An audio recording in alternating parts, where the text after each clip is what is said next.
Hello, everyone, and welcome to our second talk of today. This is our usual Sunday talk within the Nine-Sided Circle. I am your host, Noor Kyle. And I am her faithful sidekick, Mushtaq Ali. Yes. So, whether you're here live or on the replay, thank you so much for joining us. Great to have you. And try to keep the YouTube spiel short and sweet since we did have one this morning. But essentially, you can support us by subscribing to our channel, liking this video, leaving comments, all of those great things. I feel like this is sort of a topic we didn't really have a reason to address till it kind of took shape organically. And so we're going to be talking about some interesting stuff this evening. Um, but because people have asked me, I want to make sure that people know that you can join us by joining our Facebook group. You can join our email list, which I strongly recommend. And if you're interested in one-on-ones, email is the way to go about checking in with us, and we will send you our calendar and let you know how things work because we love to offer direct support in the ways that we can, whether that's just me, just Mushtaq, or both of us working with you together from time to time. Feel free to reach out. Don't be shy. So, our topic this evening. We were inspired this week. What are we talking about, though? Well, this is in many ways a continuation of our talk this morning.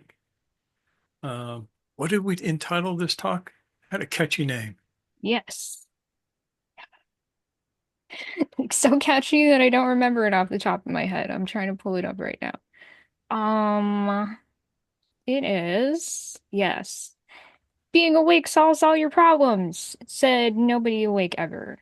Yes, we want to challenge this pernicious myth that for some reason, even when we intellectually know better, seems to stick for many of us. So let's talk about that. And this is going to tie into what we talked about last week with the magnetic center. It's going to refer back to what we talked about this morning with With the the A, B, and C influences and the way that they impact the magnetic center. So this is not an out of left field discussion about, among other things, the general topic of spiritual bypassing. We don't even need to use that word, but if you're looking for something from popular culture to give you some grounding in terms of what we're getting at, that is the word. That is the word. So, Yeah, it's less in your face than the fantasy work. yes. So, where should we begin, Mushtaq? Shall Well, we? we can reflect back to the idea that we were talking about A, B, and C influences and how it is the B influences that build the magnetic center. Yeah, let's do a little bit of review, if Yeah. you would. Now, A influences are your everyday mechanical influences in your life. Culture, Family upbringing. family upbringing, all of that stuff. Yeah, those are your A influences, and they're purely mechanical, and they affect you mechanically, and you respond to them mechanically. B influences come from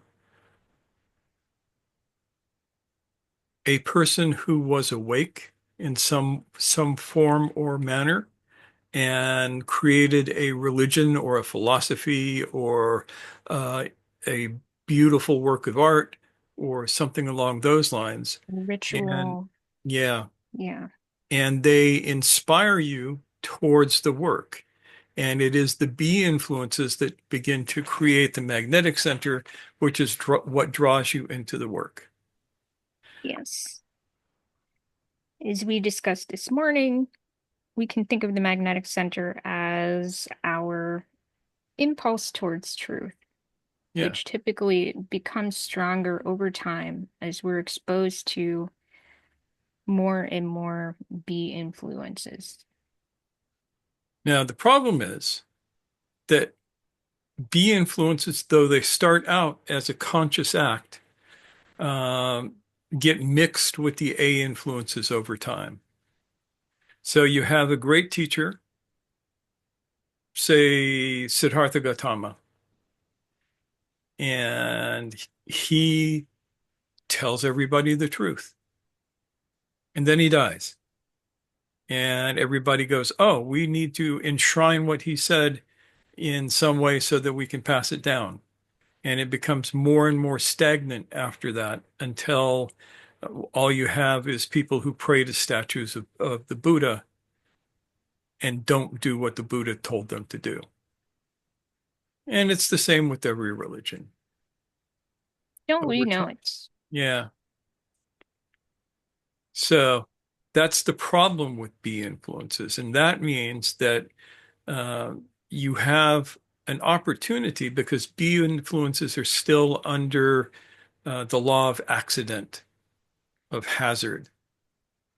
And so they are still part of your fate, not part of your destiny, which I think is going to be next week's topic. Again, fate and destiny. I thought we had done a whole talk on that, but I couldn't find it today. So we're going to do a whole talk on that. Okay, write it down so we don't Yeah. forget next week. And it will be even better than the talk we would have done on it if we had actually done.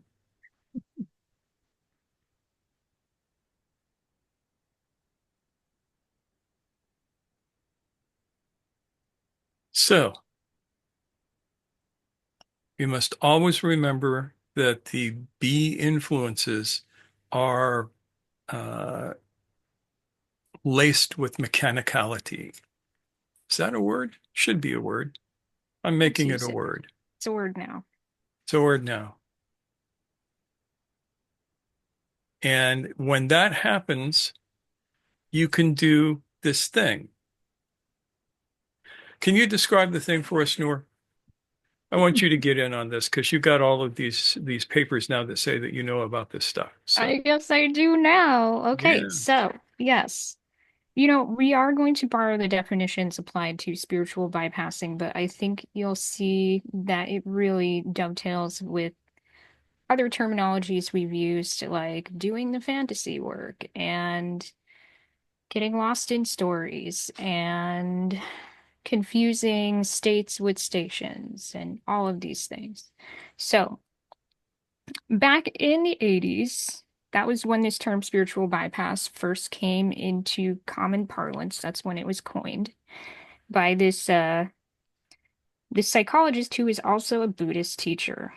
And he said in the 80s that this phenomenon looked like a tendency to use spiritual ideas and practices to sidestep or avoid facing unresolved emotional issues, psychological wounds, and unfinished developmental tasks.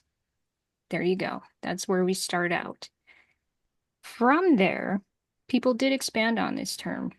There have been many people who have done that, but here's a couple examples of folks who wanted to elaborate on that. But Harris wrote in 1994 that sometimes it looks like premature transcendence, or the premature assumption of enlightenment is how someone else has put it in the past. It also looks like a high level of negation, meaning you dismiss things. You have this idea that, oh, it's not real. And we have used that phrase here too, but we use it in the context of understanding that even though we objectively want to question our stories and such, we don't say that to demean others. We don't say that to dismiss our own emotional experience or others' emotional experience. We know we have to grapple with that without, again, sidestepping it. And Whitfield in 2003 said that. This idea of spiritual bypassing looks like avoiding necessary work on the psychological plane by jumping directly to the spiritual plane. And so the way that I would describe this is trying to skip to the generative work without doing the remedial work. You have to do both. You can't skip to the transcendent without dealing with the imminent.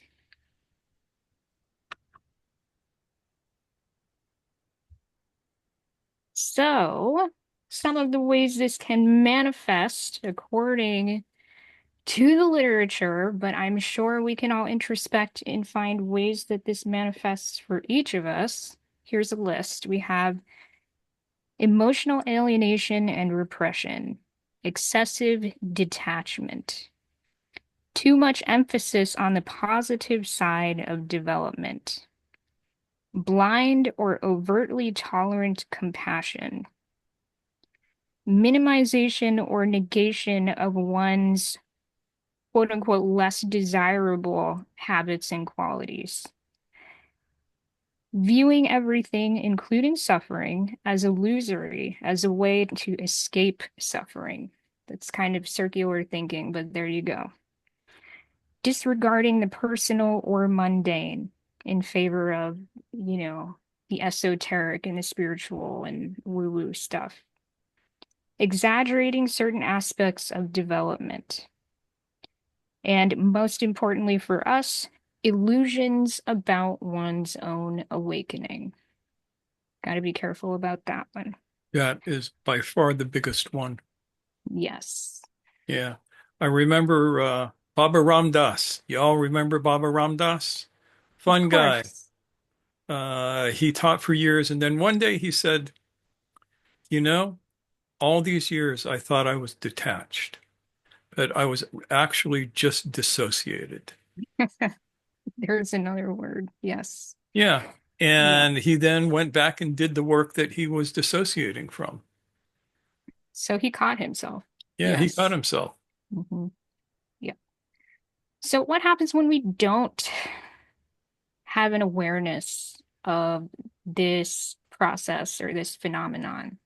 Well, all kinds of consequences can come out of that. We have things like an exaggerated need to control others and oneself. It can lead to shame, it can lead to fear, it can lead to dichotomous thinking, emotional confusion, and susceptibility, meaning it makes you a target for people who see your vulnerability and want to take advantage of it.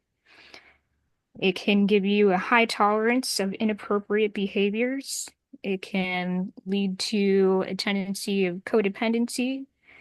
It can bring about obsession or addiction, blind belief in charismatic teachers, dissociation from the self, as you mentioned, Mushtaq, social disconnection, a lack of empathy or impaired empathy, spiritual materialism, which is where you wear your spirituality as like a status symbol. Abdication of personal responsibility. We'll have more to say about that too. And again, tying back to illusions about one's awakening, it can cause a disruption in the process of our development, our spiritual development, our becoming adults in general. Spiritual bypassing, this phenomenon of getting mixed up in ideas about how far along we are, can trip us up in being able to move forward. Any thoughts on that, Mushtaq? I'd say that is a pretty good description. So Yeah, the question is, what do you do? First, how do you prevent it? Or if you've fallen into it, how do you drag your carcass out of it? yeah. Well, let's think about why do people fall into this, right? Like, what are some of Because the, life hurts. of course, yes, this is one of the primary causes of why people fall into this trap. It's a simple avoidance of pain. It's sometimes as simple as it's too hard. It takes too much time. It's too messy. It's I too have to deal with things uncomfortable. that I don't want to deal with. Yes, especially that. Yes, like it can be a defense structure to be like, I don't want to look at that unconsciously or consciously. But there are other ways in which this can emerge. Sometimes, yes, exactly. Alka says, or no one taught you how to observe yourself. It's a learned behavior. Yes, we can be taught to spiritually bypass. That can be made normal. That can be a cultural norm. As I read in the literature, the influence of spiritual and religious leaders and communities, either intentionally or unintentionally, can encourage this kind of tendency. Sometimes, as you see in groups that are leaning towards more traditional systems of belief, it might be kind of the, too blessed to be stressed, that kind of thing. Or it can be that the community or the teacher is so focused on this idea of behavioral change and the eradication of so-called irrational feelings that those things get shunted to the side. And you don't get to go deeper. You don't get to do the remedial work because you're being rushed into the generative. And yes, sometimes the cultural messaging that we receive makes it taboo to feel things like shame and sadness and grief and anger. So, of course, we would just automatically desire to head right into shutting those feelings down and pretending that they don't exist inside of us and rejecting them when others might express them and shutting those down. Sometimes we don't have the time or the social context in which we are encouraged to devote ourselves to spiritual development. And our environment ultimately sabotages us rather than supports us in heading towards spiritual maturity. So, Alka, I think that really speaks to what you're saying. Yes, I see you nodding emphatically. Yeah, yeah, I'm sure many of us relate to one or more of these things. And one thing that's really common in communities like ours, which not necessarily with each of us, but I mean in general, groups that are really about looking inward and separating truth from untruth, we can get confused about what that means. And we can denigrate the relative truth, which is our emotions, our thoughts, and the things that happen in daily interactions that offer us real moments of challenge sometimes, and transcendence too, of course. Sometimes we tell ourselves, all of that is garbage. I'm going to focus on the absolute truth exclusively. But we forget that both relative truth and absolute truth constitute reality as we know it together. And we can't escape that as human beings living on this mortal plane. So that's a reality check for us. All right, so I do want to cover a couple of caveats that I noticed because we're talking a lot about, the spiritual bypassing thing. Is it a bad thing? Is it a terrible, shameful thing? Is there never any good purpose for it? A couple things I want to mention, which we will elaborate on as we get into how all this ties to the magnetic center and whatnot. There are two things. to note about this.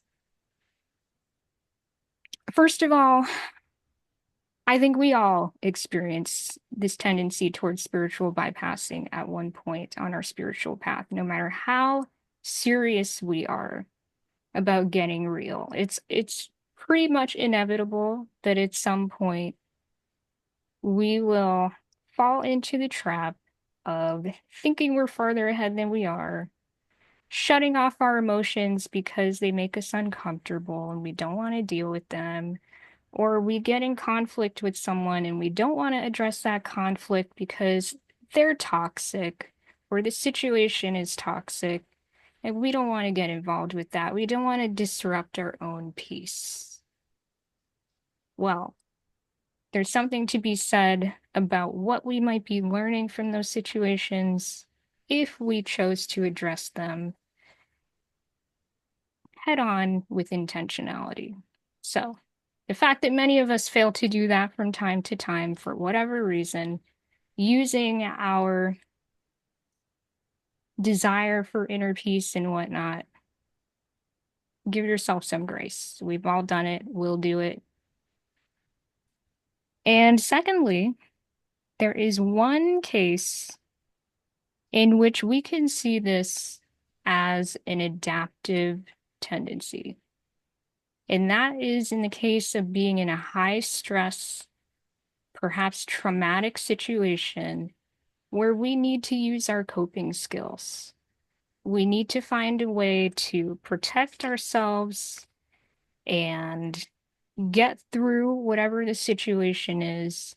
And in that case, it entirely makes sense to do a little magical thinking, spiritual bypassing to get you through it to the other side, at which point you have the wherewithal to challenge yourself in this tendency.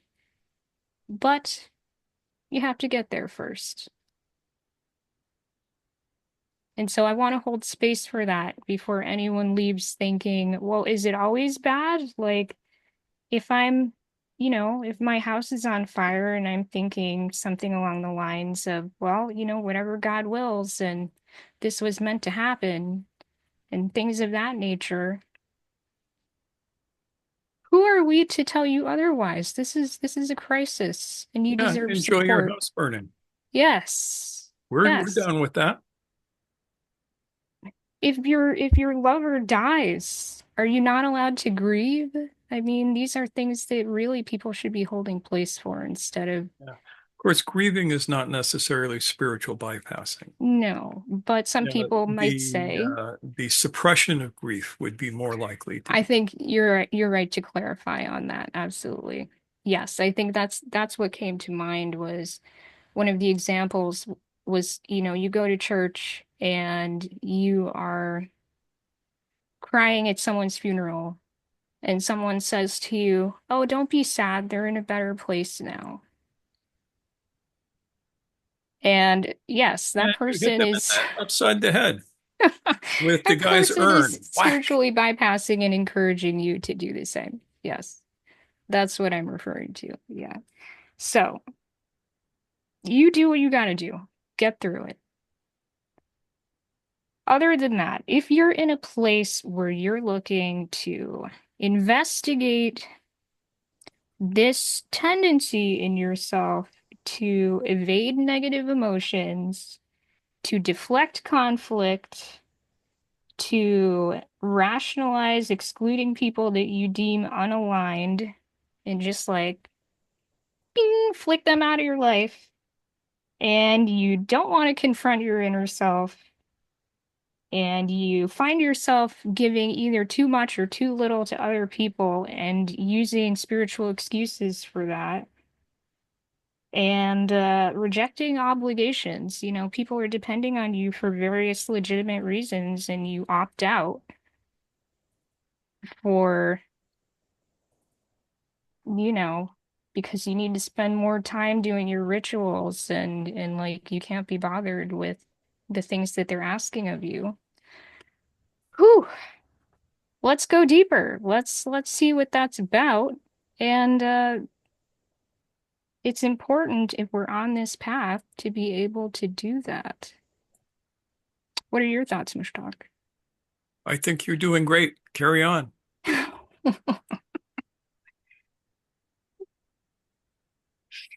All right. Well, you know, this is one of those things where it is important to tie into other discussions that we've been having. So, as Mushtaq was saying, we talked about A influences and B influences in particular, as well as C influences.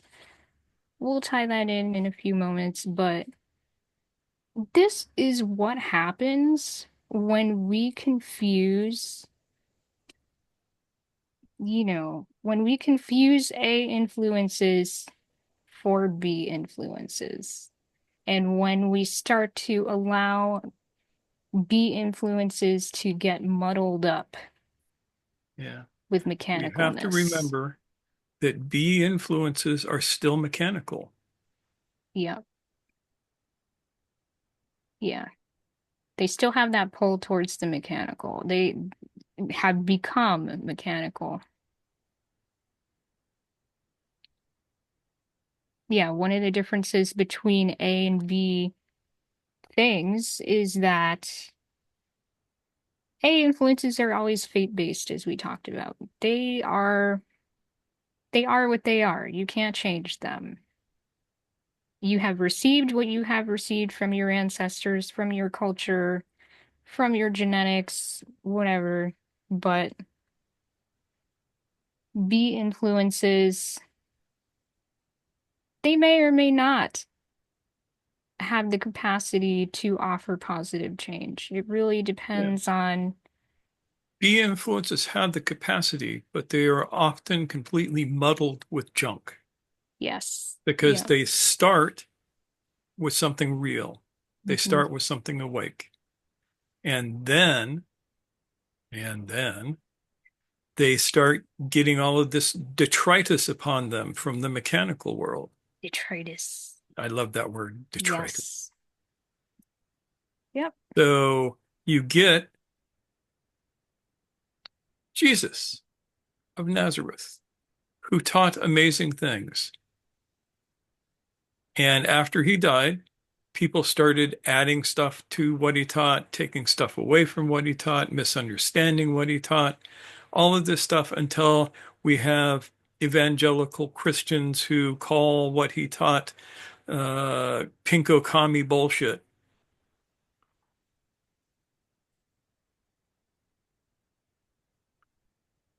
And that's the problem with B influences is that they are still in the mechanical realm. Alka was wondering what the heck C influences are, and that's simple. That's direct transmission from a person who knows to you. Yep. So before we move forward, does anyone have any questions or thoughts they'd like to share? Answers. Yeah, I love how you said, Alka, there is enlightenment and then there is laundry. Do you want to Yes. say a little more about that, perhaps? It was based on when you were talking about uh, we have to take care of both the necessary generative work and the emotional pain. And you were talking about how you have to do both. So that's where that comment was. It's about Yeah. 5 minutes late now that there No, is no. enlightenment and then there is laundry. You have to do both. You Yes. have to do both, and it's not late at all because it really it's one of the running threads through this whole subject. Yeah. No matter what you do, the dishes never go away. The laundry never goes away. And after you've done the laundry, you have to fold the damn laundry.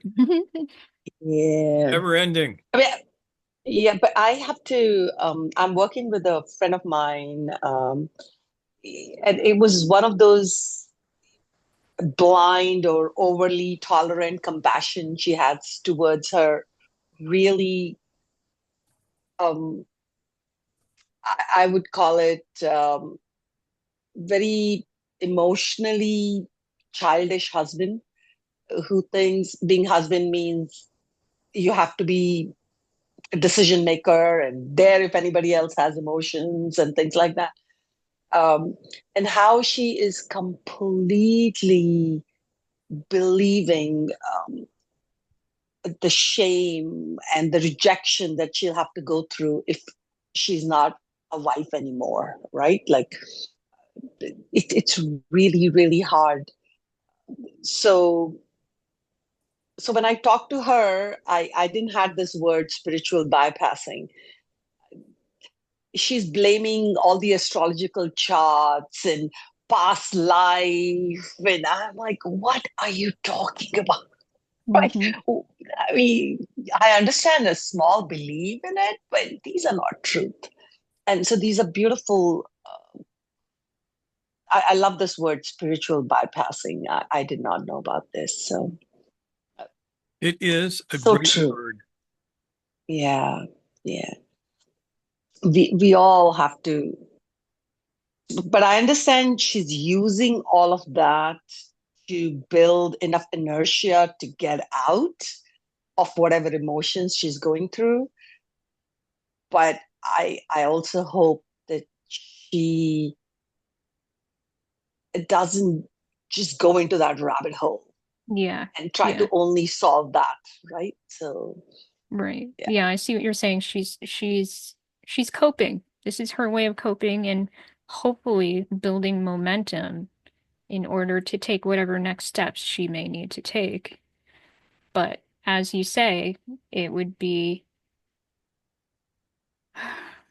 it's funny because as we've said, spiritual bypassing is a way to avoid pain, and yet it leads us into more pain. It's one of those things. Right. It's a that vicious circle. And that's where you need community or teachers or these influences or Yes. all this work to see what rabbit hole you're going into, right? And not just calling it destiny or past life or charts. And Yeah. it's very interesting. Yeah, it's very. Yeah, it's a ride that we can ride for a little while to get us where further down the road where we need to go, and then we just got to make sure that we get off in a reasonable amount of time. Exit the ride. Take a few steps down on your own 2 feet, and then if you need to get back on down the road, okay. But you want to keep heading forward in that general direction towards becoming an adult and being awake, all of those things that we talk about that only become possible when we are able to risk a little discomfort and a little bit of investment of something deeper than what only seems to be deep. So, yeah, you mentioned, as Mushtaq did, how do we challenge ourselves in light of this tendency we all have towards spiritual bypassing? And what are the remedies for it?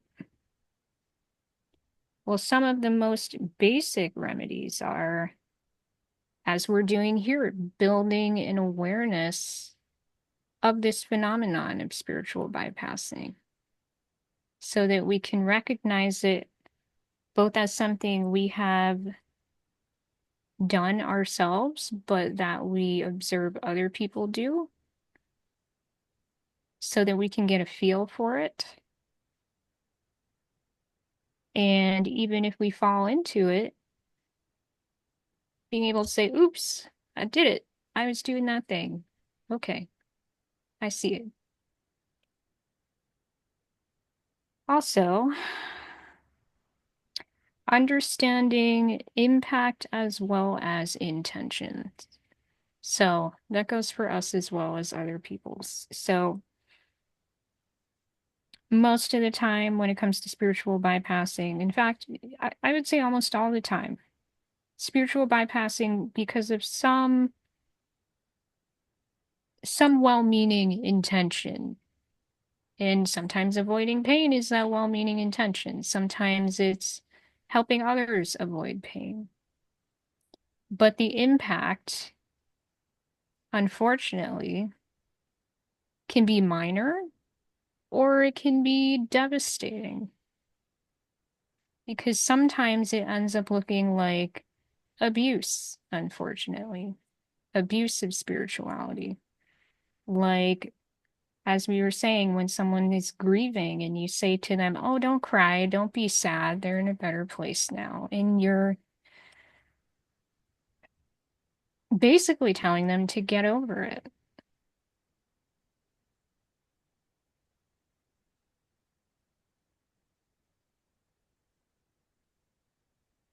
What else do you think the impacts of spiritual bypassing might be? The biggest impact of spiritual bypassing is to be living in a fantasy world. Mm-hmm. One that, and this will give you cognitive dissonance. There are two things you need to begin to prevent this. First, your self-observation skills need to be spot on. They need to be well developed. And when I say self-observation, I mean that in the sense of the practice of self-observation. Mm-hmm. You need to apply this to yourself. Second is critical thinking.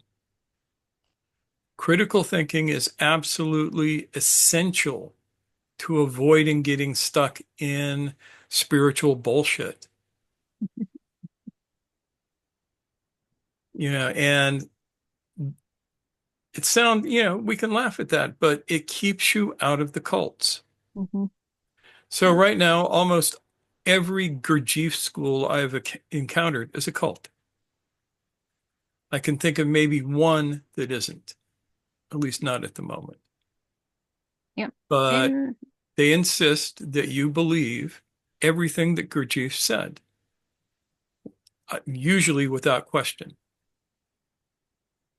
And Gurdjieff said a lot of crap, and we can empirically know that what he said was crap. Like, oh, the moon is warming up, and it's going to become a planet in time and have an atmosphere and plants and stuff. And empirical evidence says, no, this is not true. This is not remotely true. But many Gurdjieff schools insist that you must believe this as objective truth, not even as metaphor, but as objective truth. And that will make you crazy, and you will end up spiritually bypassing. So critical thinking skills are a must, not too hard to acquire. And then all it takes is practice. yeah, same thing with self-observation. Yep. Practice, practice, practice. So there's that. Absolutely, those are important things. And striving for balance in your life. That means you're not leaning too hard in the quote unquote spiritual stuff. You're still taking care of your practical affairs. You are continuing to stay engaged in your relationships. You are taking care of yourself in every sense of the word. You are invested in living a full human life with all that that entails and without becoming imbalanced in one way or another. This is something we talk about a lot as Sufis because, as we often say, that is a Sufi way to try and strive for that balance. Yeah, we would go so far as to say that on this path, you must strive for that balance, just as Gurdjieff's idea of the fourth way is to balance all three of the other ways while working in the world. Mm-hmm. Yep, that's something that characterizes our particular way. Yes. Yep. And whew, as Alka mentioned, this is where a teacher does come in handy, or a community, some kind of resource that can offer you support and kind of serve as an accountability partner, that kind of thing. So you have camaraderie. You're not alone in doing what you can to face whatever gives you struggle and challenge head on, as opposed to avoiding it and shying away from it. We sometimes really rely on the partnerships we have to get us through those difficult things. And there's absolutely nothing wrong with that. In fact, it's a big part of what we do, of why we do what we do, because we want to serve in that way, to give someone that support to do these difficult, challenging things, like face their own stuff. All of us who have been without know how valuable it is to have people we can turn to, whether it's one person or a group.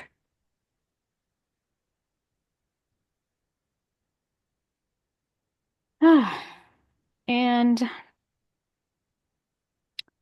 compassion is a Cherie, do you have a thought before I please, if you I, can? I just thought that your comment of service, because I was brought up in a Christian style of belief system.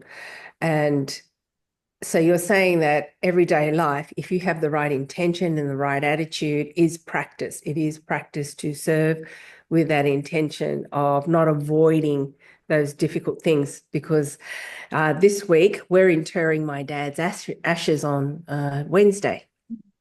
And I'm going to be lent on a lot by my evangelical family. So I'm going to be striking a balance about how to be true to myself and support them. And at the same time, they'll be doing the whole push on me. So it's going to be very interesting. How do I not avoid being as truthful about how I stand and how I see my belief system? That's going to be my challenge. Yeah. But that's a really good example, though. And you've spoken to finding, as you said, that balance. And as I've said, because one way that spiritual bypassing can work is that we give so much of ourselves away, or we withhold so much of ourselves that not only are we inaccessible to others, but we're inaccessible to ourselves too. So you're holding both sides of that, and I am sure that you will handle it with grace, Cherie. Thank you for sharing that. I'll be fine. I just find daily life, the mundane is Mhm. actually the meat of the work. That's Yeah. because it's getting through the unglamorous things, the things that are every day, the washing of the floors, the doing the laundry. I actually like folding. I really like folding. You can move in with us then if you want. Oh, I would love it. I would love to fold your entire closets, your t-shirts, your jackets, your quilts. I love doing all of that. And I found that when I did it for my friends, that when they opened up their t-shirt or whatever, it felt like they'd just bought something brand new. And they said it's just Yeah. like a machine. But I changed my attitude to folding because that's a service. If I imbue that with love and care, it's love and care for that person. Mhm. So if I keep doing that for my husband, and he will never do my washing, but if I change my attitude, I actually quite enjoy it. Yeah. Yeah, I would do it for you if I ever come to America. I would. Now, fortunately, I have no problem doing the laundry. And I'm the folder, so we make a good team, but I'm always up to take a vacation from it. Yep. But I totally relate to what you're saying about like it has that feeling of freshness and crispness when things are nicely folded and you unfold them and it's like ah, just everything in its place. It is, but that's the gift that you're giving to your other person or even to yourself, so that when you actually get to open that t-shirt, it's just like, oh, that's so nice. Hmm. It's not a mechanical thing. I actually try and do that really consciously because I think, okay, this is a task that I have to do. I have to do it. Who else is going to do it? So it's changing that attitude and being of service to whoever's in the household or whoever comes my way and they need that support, that help. I think, how can I actually make that a heart practice? Being of service in a healthy way, as opposed to some kind of, what's the word? I'm not sure what the word is, but in a way that is detrimental to one's well-being. Yeah. Oh yeah, because I don't sound well at the moment. So I just said when people ask me about doing whatever, I just said, not today, Hmm. not doing that, not doing that. And I'm okay with that. So that striking that balance, I have got better at that being part of this group. And it's probably because I'm scared of mushtaq. No, I'm not. But yeah, it's those reminders. Yeah, you're not sacrificing yourself on the altar of giving. It's an intentional thing, a choice. Yeah. That's the. Yeah. Mm, And that's actually one of the bigger traps mm, is this idea of selfless service to the teacher or the path or whatever, where you become Yes. obligated to do that. And not obligated through your own understanding, but obligated through the understanding of someone else. Hmm. And that's, in my experience, incredibly toxic. mm. Yeah. Yeah. Absolutely. That's the other side of the coin where people are saying, you should be over this by now. Why is this a big deal? Why are you so upset? Why are you so triggered by the stuff that I'm doing? Aren't you an adult? Aren't you spiritually mature? You should be able to handle it. Oh boy. Yikes. Yeah. Yeah. Anybody who says that to you, you need to reevaluate hanging out with them, leastwise till they get that fixed. Yeah. So this is something we need to watch out for when we talk to each other, right? We need to be very careful about how we talk to each other in the face of whatever, you know, other people's experiences will drum up our feelings inside when they tell us about them. So we have to be conscious in how we relate to others. And that's another thing that is important when it comes to checking ourselves on the spiritual bypassing front is, oh, how do we stop the cycle? One of those ways, one of those critical ways is through compassion. Can we be compassionate with the parts of others that tend to spiritually bypass? We be compassionate with those parts of ourselves that tend to spiritually bypass? Because when we shame people for doing these things, it's likely they're going to retreat further into their pattern. And the And if you're same thing, shaming somebody for doing that stuff, you're probably messed up. what's that? If you're what? If you're shaming people for doing things, you're probably messed up. You probably got some stuff to look at in yourself, Yeah. right? Because it is so common that the things that drive us crazy about others are things that knowingly or unknowingly are cropping up on the inside. So, compassion, self-observation, and finding support of some kind, effective support. As we talked about this morning, we are often going to find ourselves working through our discernments in order to determine whether the people that we are learning from or working with are people who have made some genuine spiritual progress on their own paths to maturity in being adults. And we are all trying to encourage each other to move forward instead of getting stuck in these sticky traps where we, as I said earlier, confuse states of transcendence that are temporary, that are fleeting, for some kind of, retained achievement.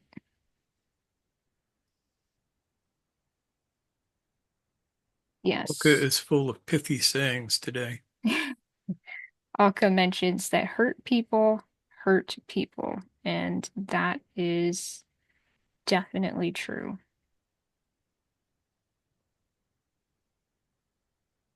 Yep. We will it's unfortunate that it's always likely that we are going to hurt someone somehow, but that's why owning our impact is so important. That's part of compassion, not only for the other, but for ourselves. Because if we can do that, then we can acclimate to the feelings of discomfort we feel around pain too. It's all practice. I feel like in some ways we can talk ourselves in circles about this simply because it all ties together. It is cyclical.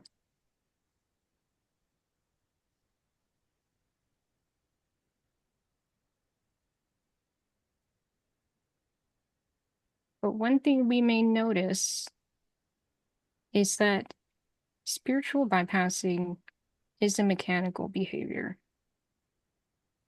bottom line.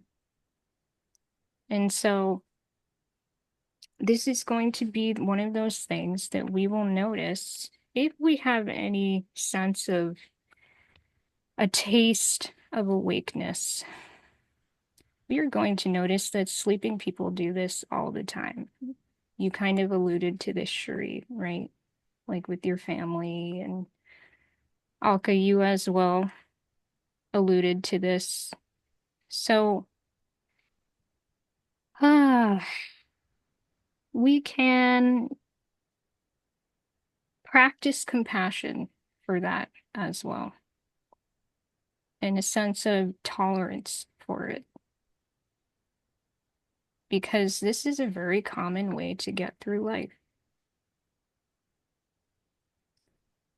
And it becomes extra important if we have any kind of awareness of what it means to be awake, that we use that awareness well and don't set traps for ourselves to fall into. That touches on what we discussed this morning about the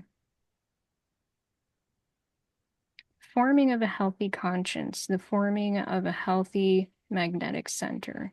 Do you want to tie that back in for us, Mushtaq? Yeah, let's do that. So, the magnetic center is fundamentally the impulse within yourself towards the work, towards the way, whatever that might be. And it is formed from these so-called B influences. And this is both the beauty of it and the trap. The beauty of it is that the B influences are everywhere if you look for them. And it's also the trap because the B influences are tainted. They are polluted by the time they get to you. They start out as something real and they collect this detritus over the centuries that adds to them. And from my own life, the perfect example is my encounter with Patanjali's Yoga Sutras, because I was 14 years old when I discovered the book. And the translation of the book was horrid, terrible, translated by a Christian apologist who tried to take Patanjali's concepts and tie them back to an Anglican understanding of the Gospels, and more specifically the letters of Paul, which you can't do because they don't have anything to do with each other. So it became obvious to me very, very quickly that the translation of the book that I was reading was polluted. Thankfully, the book in its original form still exists to this very day. And now there are many, many better translations, and there is the ability to learn to read Sanskrit and see what it actually says if you have a few, 10, 12 years to really get the language down correctly. So all B influences have this, as far as I can tell. But they develop a yearning in you. So earlier today, I said that the Enneagram of the work is a perfect example of this because the entry point, the entering shock is experiencing a B influence that makes you go, oh my God, there is something cool about this. And so you start searching.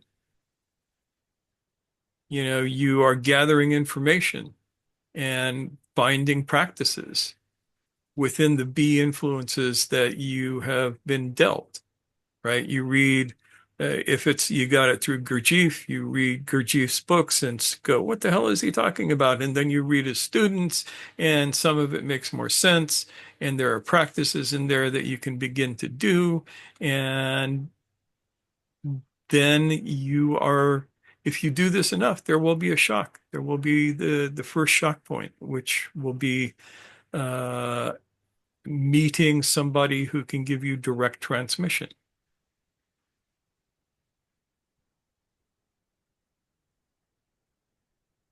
Does that make sense? Yes, it makes sense. What happens in the case of a magnetic center that is, I hate the word wrong, but they talk about it being wrongly developed Yeah. in the text. What happens is that you have to deconstruct the magnetic center and reconstruct it. Yeah. I've So, had to do this twice. yeah. First time was when I was quite young, having an experience with Werner Erhard and Erhard Seminars training, and it created a really strong magnetic center, which took me off in the wrong direction. Took me about a Hmm. year to figure this out, and I had to work hard to deconstruct and reconstruct that magnetic center. Yeah. It is kind of like a compass that leads in the wrong direction, isn't Yeah, it? Yeah. It's like your conscience is shaped in such a way that it leads you in the wrong direction. And in that way, that's when we develop, this sense of spiritual bypassing that becomes dangerous and detrimental to yeah. ourselves and others. And we have to remember that the magnetic center is still mechanical. Hmm. It is, without a doubt, still mechanical. It's mechanical impulse towards the work. Hmm. Yep. And because it is mechanical, um, mistakes can happen. Yes, Ian, talk to us. We're tired Yeah, of talking. yeah, I find that very interesting. I'd never really considered that I might have had to reconstruct my magnetic center. But the way you put it, I actually think I probably did at least twice, I would not possibly be more at all than that. surprised with what I know of your life, what you've told me. Hmm. I would be surprised if you didn't have to reconstruct your magnetic center at least once, maybe twice. Definitely twice, at Yeah. least. Hmm. And as you probably noticed, it's no fun. Took It's many, downright many painful. years. Yeah. Hmm. Yep. Yeah. It's one of those things that many people would rather deny, evade, than address. This is one of those things people might continue to spiritually bypass over so that they don't have to face that. Yeah, what I would say about it is that at no point in the time when I was doing that was I thinking about magnetic center. Mm, Um, it was much more along the lines of what Mushtaq talks about, critical thinking, mhm. and Crystallized behavior patterns and all of that. well, and there was another aspect to it, which is because I've been thinking about.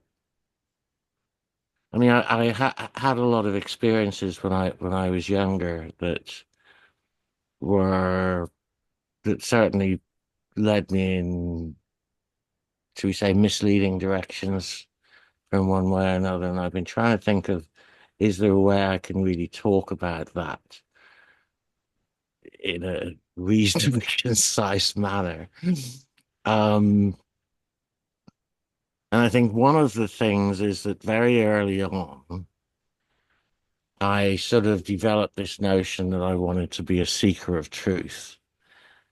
Um, and I think there's an aspect where you can get this idea of what, should we say, a seeker of truth, i- is there a role model for that? And perhaps to a certain extent, I got some of that from Meetings with Remarkable Men, Gurdjieff's book. And so we get these role models, and in fact, perhaps the role models of, say, Sufi teachers or Yeah. other Yeah. enlightened people, and we want to try and emulate them, perhaps. And I think that takes us away from what is our own path, because we're not trying to walk our own path, we're trying to walk an imagined path of people who have become stars. Um, Makes and complete sense to me. that was definitely part of what I had to gradually unwind. I used to call it unlearning. There was a lot to unlearn.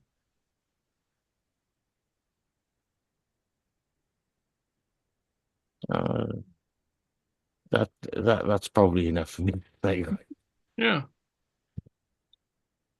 That is, thank you for sharing that anecdote because that's on point. Yeah, that's a great example of what we're talking about.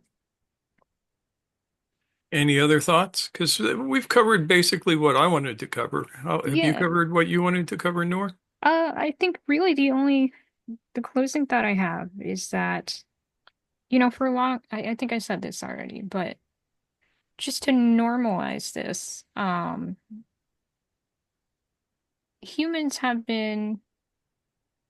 had this habit since the beginning of us beginning to question our own existence and our place in the world and all of these things. So it is nothing to be ashamed of. But as with anything, when we take responsibility for something, we do look at both our intentions and the effects, the impact, because that's what it means to be a full-fledged adult, to be fully engaged in this world, and to embrace our agency and our ability to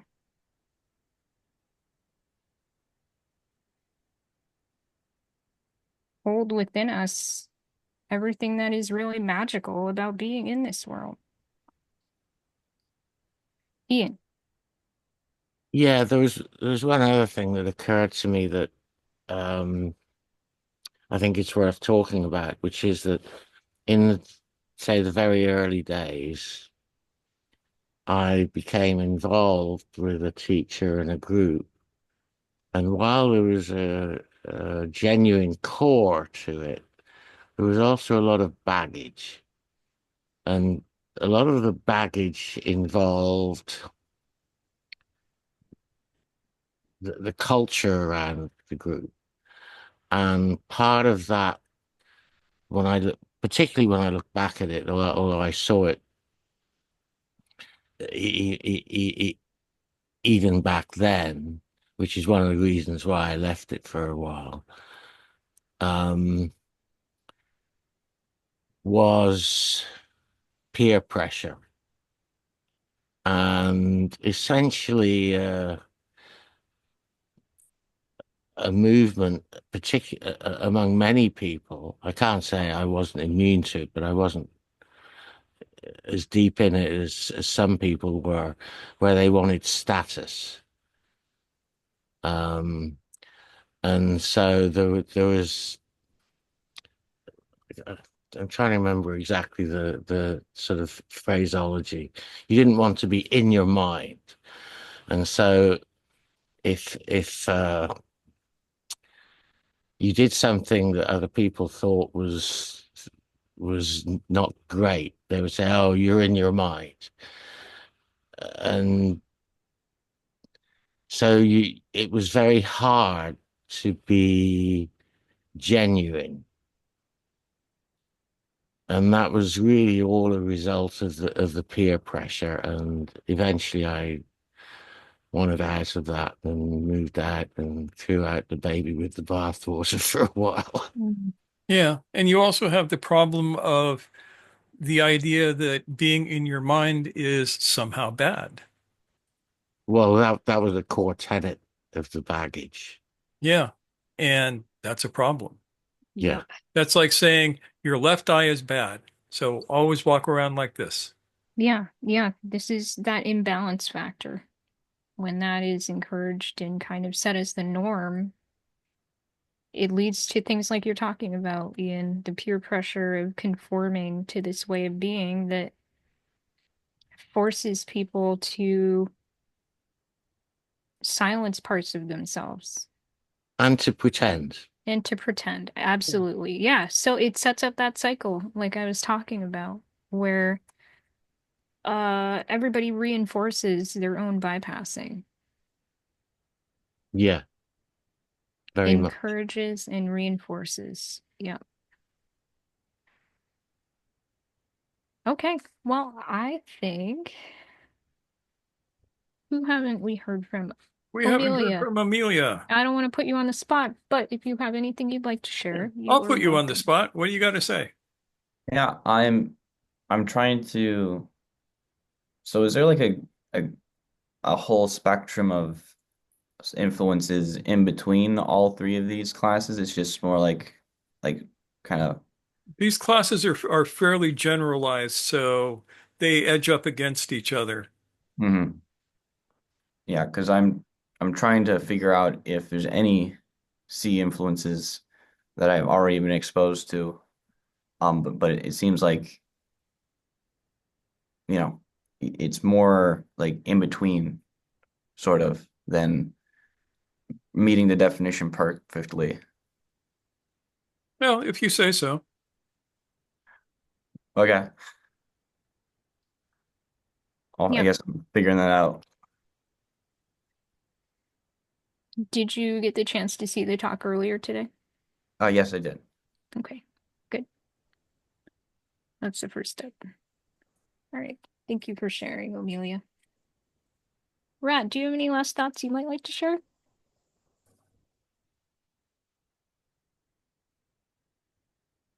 Or Alka in the meantime? Sure. I had one question.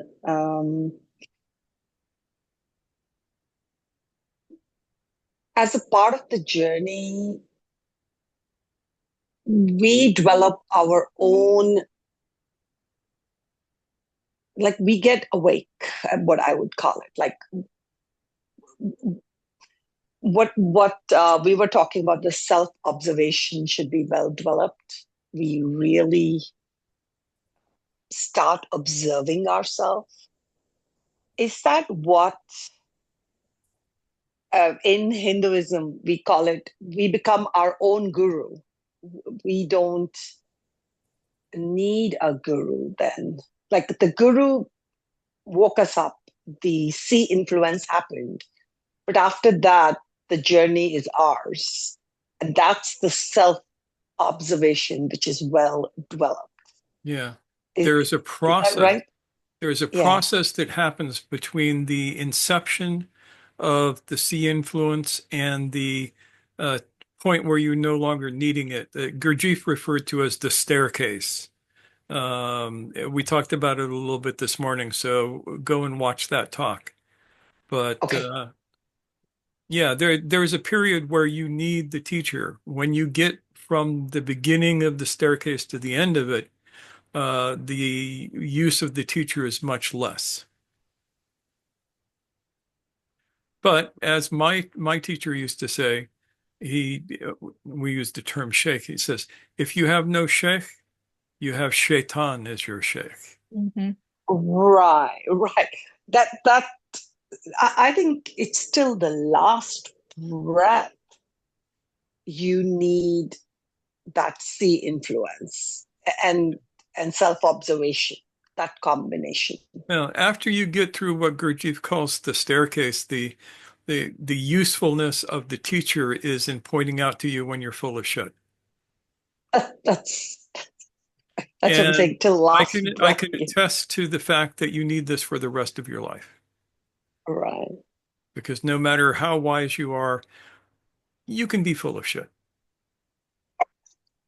The very fact that you're saying I am wise, you're full of shit. Thank you. Thank you. So we have Yep, Rat has offered us Brett. some thoughts. Okay, so Rat says, I'm not exactly sure what the third message says, but what G called identification, something to be evaded, but in AA, yeah, alcoholics. oh, got it. But in AA, we practice identification, learning, listening to another like an object of meditation. Thank you for bringing this up, Rat. Yes. In computing, we have this saying that premature optimization is the root of all evil. These days, I'm not so married to my views and can lightly hold multiple, possibly conflicting points of view and see that the premature synthesis of apparent thesis antithesis is often not required. My compass doesn't so much point to something as away from other things, drink being one. Yeah. And AA does encourage a certain form of identification, but that's to get you to identify with something other than alcohol strongly enough that you can resist it, in my experience. Yeah. And I see nothing wrong with that. Gurdjieff got his idea of identification, I'm pretty sure, from India. And this was the big revelation of the Yoga Sutras for me, because the first lines of it say yoga is the stilling of the twistings and turnings of the mind. When the mind is still, when the chittavritti is still, then the seer is in its proper place as witness to the universe. At all other times, the seer is identified with the objects given to it to see. And that last part is like, bam, for me. That was it. It was like, whoever wrote this knew something that I didn't, and I wanted to know what the hell it was. And that definition of identification uh, hooked me in.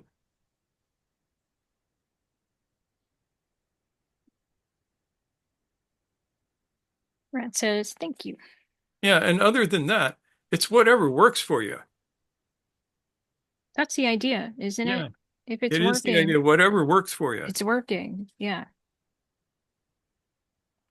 That is the whole Yeah, point and some purpose. people move away from stuff, some people move towards stuff, some people move against stuff. It's, three in one. Hmm. Yeah. So thanks for all of that. All right. Any last thoughts before we wrap up? Yeah, I'll just I'll just say something that I think is actually a pretty good way of wrapping it up. Um, when I saw the headline for this talk, whatever it was, let me go just look it up and read it. Yeah, being awake solves all your problems, said nobody awake ever. Um, I just I just had to laugh. It's so true.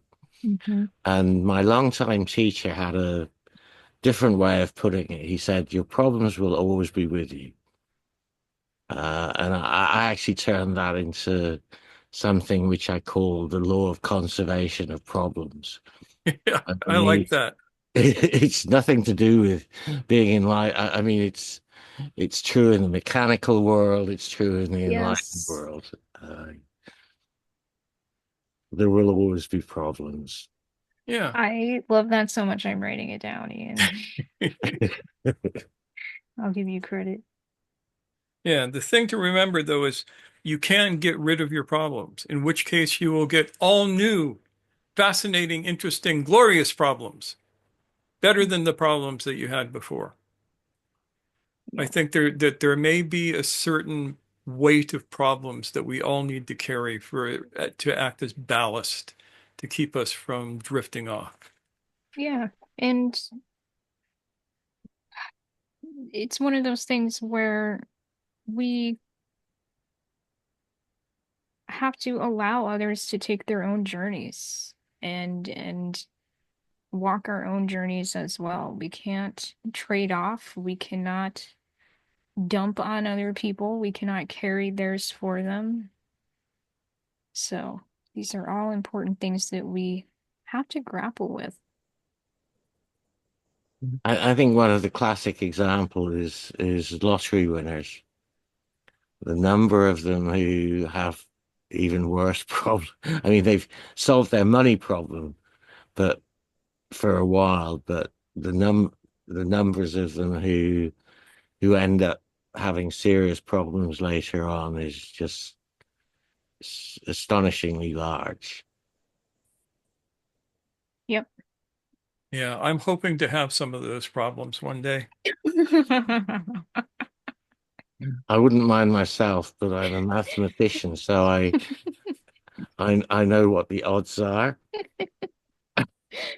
Right, right.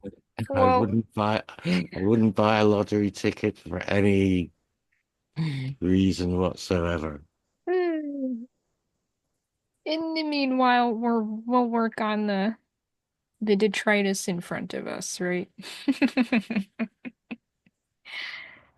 All right, everyone. I guess we can go to Go to Brady Brady Bunch Bunch mode, mode. coming right up. Ah, thank Well, you so I'm much, sorry guys. that I didn't get that last email out, but it was nice to have just a small group of people. Yeah, it's been lovely having Next time having we'll have some a good huge group. chats. Yeah, we'll make it up to the rest of you, but it's good to see you, Sheree and Ian, Amelia, Alka, Rat. Thanks, guys. And with that said, since we already know what we're talking about next week, we are well prepared. We will see you then next Sunday. Take care, everyone. Stay well. Right, folks? Bye.